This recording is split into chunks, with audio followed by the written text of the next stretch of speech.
Hey guys, I feel like I don't even know how to make a sit-down talking video anymore, but I just wanted to come here and give you guys some updates about what's going on, why I haven't been vlogging. Oh wow, this is gonna be a long day, long video. Why I haven't been posting twice a week on SoCraftastic, what has been going on in life. And I picked the best day to film this video because I have the worst breakouts right now. I don't know if you can tell because I try and make the lighting really bright. Right here, this is like one of the worst cystic acne marks ever. Usually they're painful. For some reason this one was not painful, but I woke up this morning and my lip was swollen on this side like I had gotten a numbing shot from the dentist. So that's how today is going for me. If you guys know of a really good concealer, please leave your suggestions below. I am going for cruelty-free and as natural as possible. In real life, if you look at my face, you can tell that there's darkness under here because there's like a blood spot. It's not good. My whole chin has been broken out. It might have something to do with traveling last week. I was at Playlist Live in Orlando, Florida. My face was exceptionally greasy last week before I left, like the night before. And I think like the combination of like not getting enough sleep, not drinking enough water, because when I'm on planes, I freak out and I don't want to use the plane bathroom. I hate like having to pee on the plane. I've only done it one time and I've flown probably, I don't know, 40 times. I'm just kind of guessing. So yeah, that's my pee to not pee ratio on planes. I try never to do it. And then I didn't have enough time to like clean my face throughout the day. Like I always do it morning and night, but I should have done an extra cleaning because it was extra oily. Yeah. So what is this video actually about? Okay, no, I actually do want to let you guys know that something really sad happened a couple weeks ago, and that is one reason I'm behind on everything. It was 2.5 weeks ago, about on a Friday. I got a phone call from my mom after I had finished editing the Crafty Friday video that week that Callie passed away. She was hit by a car, and shit, I can't talk about this. Okay. I'm okay. It's been 2.5 weeks, and I have not lived with this cat in I think 4 years, because that's when I moved out of my parents' house to move to Oklahoma. And wow, guys, I'm so sorry. Alright, I wasn't planning on being upset right now. Just hit me like a ton of bricks or a wall falling on my heart. So anyway, that night I was a mess.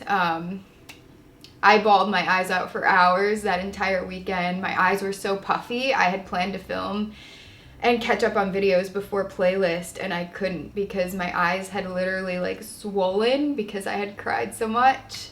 And like I said, it's 2.5 weeks later and I still think about her when I'm alone, like on the plane. I was like almost crying on the plane. Like I had a window seat and I literally had tears like rolling down my eyes with my music, trying not to look at anyone and trying to be like, okay, you have like an hour left of this flight, you need to get it together. At Playlist, I was showering and I was like bawling tears because I was thinking of, I don't know, just everything about the good times and how I, you know, what if I could have done something differently? Like what if I would have taken her in and taken her to live with me, and you know, when I took Leo, and she would have been alive now. But I mean, I guess that just wasn't meant to happen. And I don't know if any of you guys have experienced losing a pet, but it's hard. It's very difficult on your body and mind and soul and heart. And I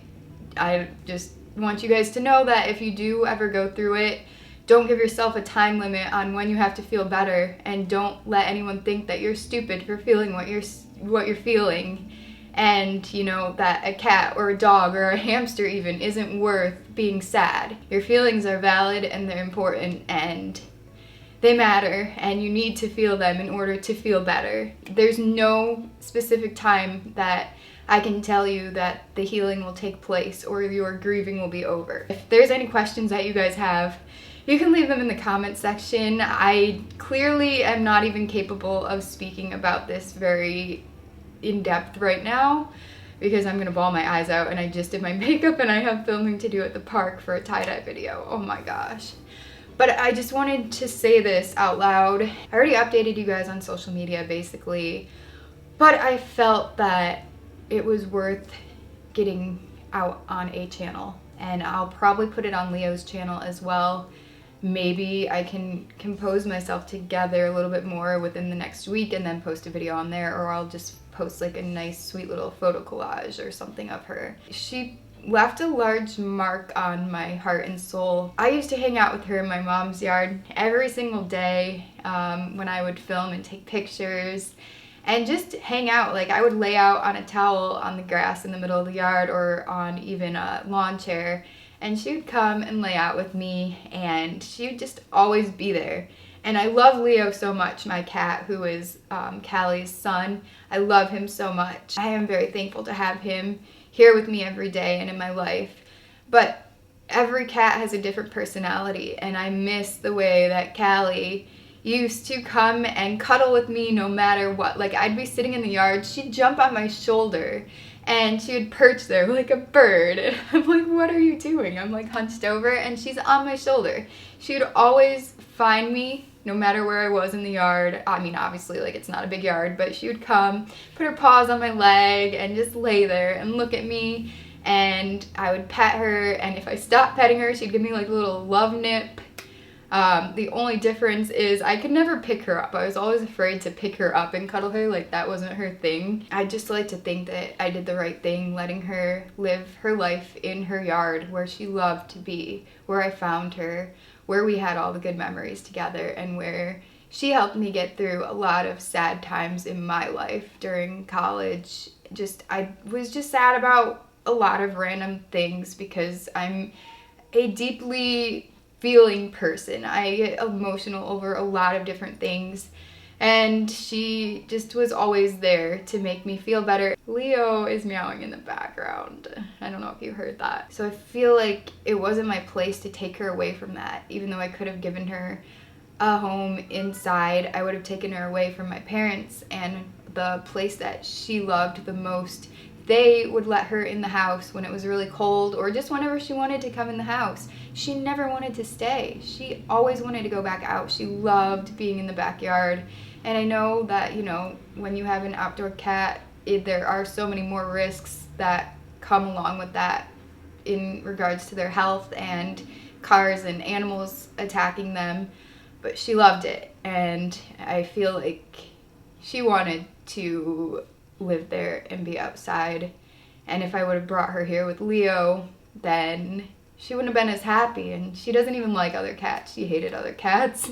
She hated other animals. She just liked people. So hug your pets, don't take them for granted, and realize how important they are in your life and how much love they bring. So that's all I want to talk about that right now. I want to try and get happy again, but I just will randomly cry and bawl my eyes out at the most inopportune moments. Along with that, there was a time period before that, the couple of weeks prior to her passing, I was just going through a very rough time. I don't know, emotional, mental, I don't even know what you would call it. I was just going through a rough time, like, thought process wise, of being overworked on YouTube and kind of getting sucked in and buried in the, like, oh my god, my channel is gonna fail if I don't put 2 videos up a week, which that's true because my views have been like cut in half these past few weeks, and it's been a struggle. It's a really big worry that views are so inconsistent. About a month and a half ago, I had some videos that did stupendous. That's an awful word.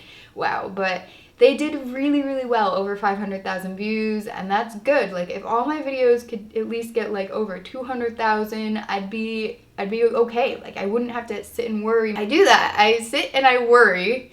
I worry so much, and I just like kind of break myself down to exhaustion. I was editing videos for so long during the weeks that I just mentally exhausted myself. My eyes were tired too, so physically as well. I just worked myself so much because what I try to do is I was trying to post a Wreck This journal every single week, which I love, by the way. I'm going to try and take this guy to the park today and start working on the next page, but I don't think it'll be up this week, so probably next week.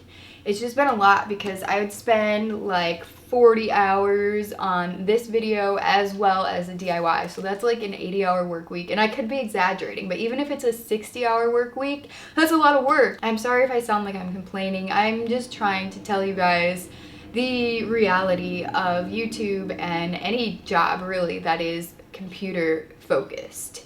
It takes a lot out of you.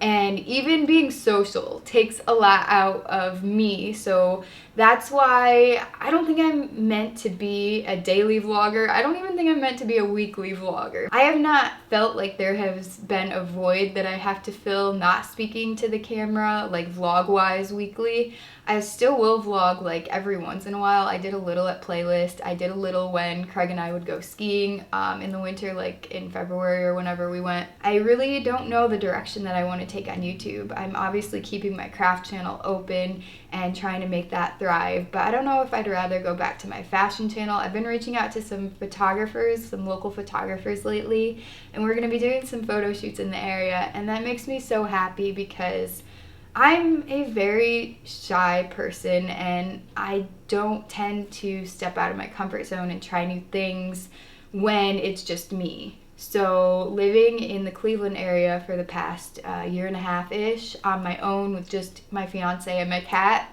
and not knowing anyone here except for one of my childhood friends who lives, you know, like 20-30 minutes from me, not bad at all, but like she has a full-time job and everything, so we don't really hang out that much. I'm just so bad at anything social. I'm so bad at keeping up with people. I'm really bad at texting people back home in Toledo, and even my best friend Michael in Florida, I'm really bad at like calling him regularly or snapping. I have 0 snap streaks. Like I think my highest ever was like 4.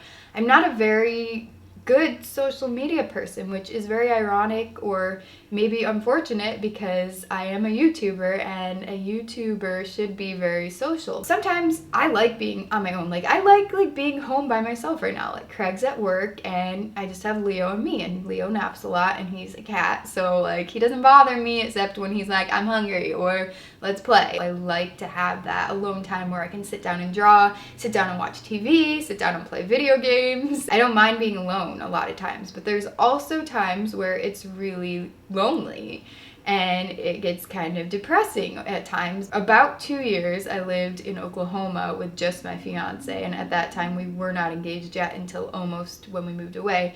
But anyway, so my boyfriend at the time, basically I only had him there and I didn't know anyone. So you think that I got out and made friends? No, I made absolutely 0 friends in 2 years in Tulsa because I didn't go out and do things. I didn't join any clubs or groups or activities.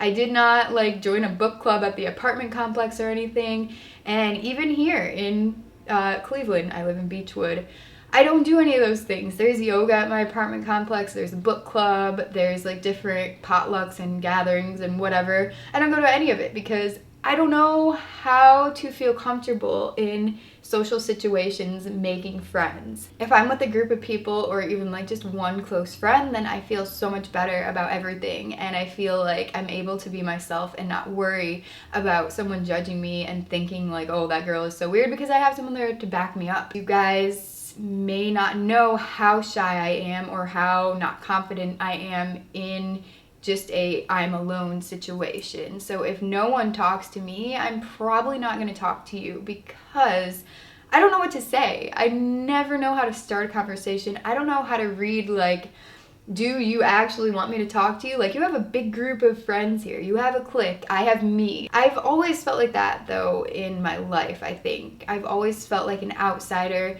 If I had a group of friends and there was an odd number of us, I would always feel like the 3rd wheel or the 5th wheel. Like, I never have as much in common with other people as I feel that they have with each other. And I always struggle to try and find my way into a group. And even if they do accept me, I just imagine that they don't, I guess. I don't know if any of you guys feel like that. I don't like to label myself like introvert or extrovert, but I don't feel that anyone is truly one or the other ever. I feel like everyone's a middle ground, but maybe they're more so outgoing than not. So I feel like I'm probably more of an introvert, but it's so confusing because when I am around people, I love to talk. If I'm comfortable with you, I will never shut up. But if I'm not, then I never know how to contribute to the conversation. I always let all the other people contribute more than I do because I don't feel like anyone's going to be interested in what I say, and I'm more interested in knowing what you're saying. Like, I want to learn more about you, and I'm like, well, no one wants to really know that much about me. And this isn't like my personal life. This isn't really with YouTube. Like, this is my outlet, and I guess I don't know how to explain it. I feel like, you know, whoever wants to be here is gonna be here. I guess I just thrive in little gatherings more than giant group situations. I'll never be the first person in one of those group games. I don't know if you guys played like icebreaker games when you were younger, when you had something going on at school to get to know each other. I never was the one who could just step up and tell a joke or tell a story. Like, I'd have to be called on, and I'd have to really think about what I was going to say, because when I'm put on the spot like that, I can never actually think of anything interesting that has happened to me in life. And then I always kind of second guess myself, like, what if people don't actually think that's interesting? And then I just never want to say it. So I don't know what's wrong with me as a person in life. Like, I don't feel like a fully functioning human being. I'll definitely make an effort to reply to as many of you as I can. And if I don't happen to reply to your comment on here, I'm active on Twitter and Instagram, so you can message me on those places, leave a comment and say, hey, I left a comment on this video, do you want to go check it out? And please comment and reply back to it. I just don't know how often I'm going to be posting, what I'm going to be posting. I have some old vlogs that I need to post, but like I said, editing so much. I just need to like ease my way back into it and find a way to make some videos shorter to edit and shorter to film and stuff, so I am able to like get out more videos, I guess. This has got to be a long video. I will end it here. I hope you guys have a great rest of the day. Let me know video recommendations below. Goodbye.